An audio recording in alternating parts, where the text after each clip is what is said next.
तो एक बार एक संत अपने शिष्यों के साथ नदी में स्नान कर रहे थे। तभी एक राहगीर वहां से गुजरा। संत को नदी में नहाते देख वह उनसे कुछ पूछने के लिए रुक गया।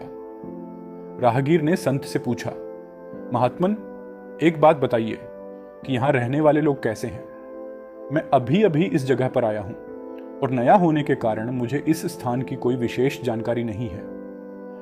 इस पर महात्मा ने उस व्यक्ति से कहा, भाई, मैं तुम्हारे सवाल का जवाब बाद में दूंगा।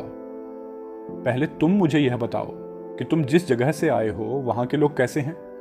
इस पर उस व्यक्ति ने कहा, उनके बारे में क्या कहूं महाराज, वहां तो एक से एक कपटी, दुष्ट और स्वार्थी लोग रहते हैं। इसी कारण मैंने उस स्थान को छोड़कर यहां बसने का निर्णय लिया है। महात्मा मुस्कुराए और बोले, बंधु, तुम्हें इस गांव में भी वैसे ही लोग मिलेंगे, कपटी, दुष्ट और बुरे। वह व्यक्ति संत का उत्तर सुनकर आगे बढ़ गया। कुछ देर बाद एक और राहगीर उसी मार्ग से गुजरा।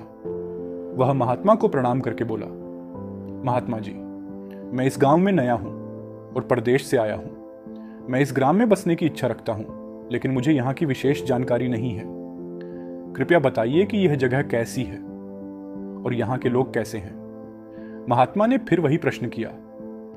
मैं तुम्हारे सवाल का जवाब दूंगा, लेकिन पहले तुम मुझे यह बताओ कि तुम जिस स्थान से आए हो वहां के लोग कैसे हैं? उस व्यक्ति ने कहा, गुरुजी, जहां से मैं आया हूं वहां सभ्य, सुलझे हुए और नेकदिल इंसान रहते हैं। मेरा वहां से कहीं और जाने का कोई मन नहीं था, लेकिन व्यापार के सिलसिले में इस ओर आना पड़ा।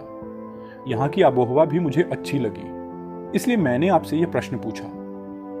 महात्मा मुस्कुराए और बोले, बंधु, तुम्हें यहां भी नेक दिल और भले इंसान मिलेंगे। वह राहगीर संत को प्रणाम करके आगे बढ़ गया। यह सब देखकर शिष्यों को आश्चर्य हुआ। एक शिष्य ने पूछा, गुरुजी, आपने दोनों राहगीरों को अलग अलग उत्तर दिए, हमें कुछ समझ नहीं आया। महात्मा मुस्कुराए और बोले, वत्स, आमतौर पर हम अपने आसपास की चीजों को जैसे देखते हैं वे वास्तव में वैसी होती नहीं हैं। हम अपने दृष्टिकोण के अनुसार चीजों को देखते हैं और वे हमें उसी रूप में दिखाई देती हैं। यदि हम अच्छाई देखना चाहें तो हमें अच्छे लोग मिलेंगे, और यदि हम बुराई देखना चाहें तो हमें बुरे लोग ही मिलेंगे। यह सब हमारे देखने के नजरिए पर निर्भर करता है। यही जीवन का सार है।